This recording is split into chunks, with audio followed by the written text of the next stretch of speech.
माझं नाव अजय तायडे, मी राहणार तांदलवाडी, तालुका रावेर, जिल्हा जळगाव। मला 2-3 महिन्यांपासून ही बॉलचा प्रॉब्लेम झालेला होता। चालताना म्हणजे एकदम लंगडत चालायचो मी। त्यामुळे माझे इथे नाशिक येथे एक नातेवाईक राहतात, त्यांना मी याबाबतीत सांगितलं। त्यांनी मला सरांविषयी कल्पना दिली। मी माझे रिपोर्ट घेऊन इथे सरांकडे आलो। सरांना ते रिपोर्ट दाखवले।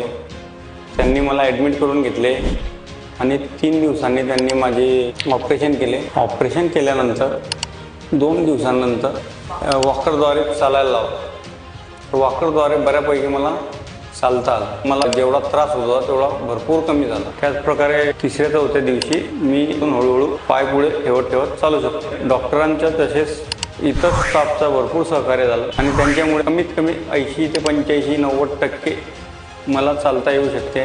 धन्यवाद।